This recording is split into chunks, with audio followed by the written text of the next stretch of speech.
बदनीति और नेक नियति ये इस पूरे प्रकरण में पिछड़े वर्ग वाले में हम सबकी ध्यान में आई होगी। अदालत कांग्रेस भी गई थी, अदालत भाजपा भी गई, हमारी सरकार अदालत गई कि चुनाव कराए जाए, कांग्रेस और कमलनाथ जी अदालत गए कि चुनाव रुकवाए जाए। अब ये बदनीति नेक नीति थी और जीत सत्य की हुई। मुख्यमंत्री जी पहले दिन से कह रहे थे कि हम आरक्षण के साथ ही चुनाव कराएंगे। वो स्वयं दिल्ली लगातार गए, हम भी गए उनके साथ में, पूरी टीम गई दिल्ली, लगातार प्रयास किए और हमने पक्ष को रखा, ट्रिपल टी वाले उसको रखा।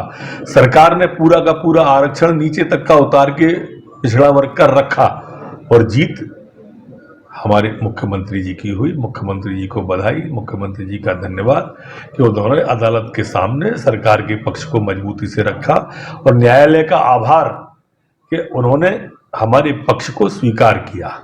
और इसलिए बहुत बहुत बधाई। इस ओबीसी आरक्षण के साथ में अब सरकार चुनाव में जाएगी। आज का दिन ऐतिहासिक दिन है और मैं अभिभूत हूँ। सत्यमेव जयते, अंततः सत्य की विजय हुई है और फिर ये सिद्ध हुआ कि सत्य पराजित नहीं हो सकता। माननीय सर्वोच्च न्यायालय को मैं प्रणाम करता हूँ। हमने यही कहा था कि हम चुनाव चाहते हैं, लेकिन ओबीसी आरक्षण के साथ। कांग्रेस ने एक पाप किया था, चुनाव तो पहले ही हो रहे थे ओबीसी आरक्षण के साथ, लेकिन कांग्रेस के लोग ही माननीय सर्वोच्च न्यायालय में गए, जिसके कारण ये फैसला हुआ था कि ओबीसी आरक्षण के बिना ही चुनाव हो। हमने हर संभव प्रयास किया, कोई कसर नहीं छोड़ी। ट्रिपल टी टेस्ट के लिए हमने ओबीसी आयोग का गठन किया।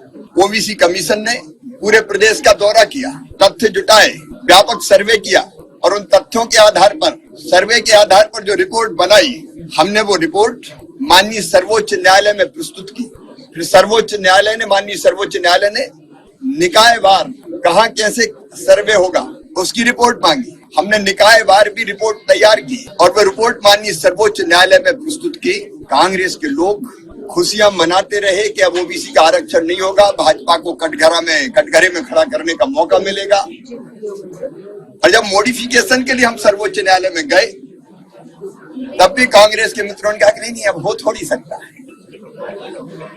वो प्रसन्नता मना रहे थे, आरक्षण की चिंता नहीं थी, भाजपा को कटघरे में खड़ा कर लिया। लेकिन आज मुझे कहते हुए संतोष है कि माननीय सर्वोच्च न्यायालय ने ओबीसी आरक्षण के साथ चुनाव कराने का फैसला दिया है। हम फैसले का स्वागत करते हैं। जिन्होंने षड्यंत्र किया था वो पराजित हुए। अब पूरे आनंद के साथ ओबीसी आरक्षण के साथ चुनाव संपन्न होगा।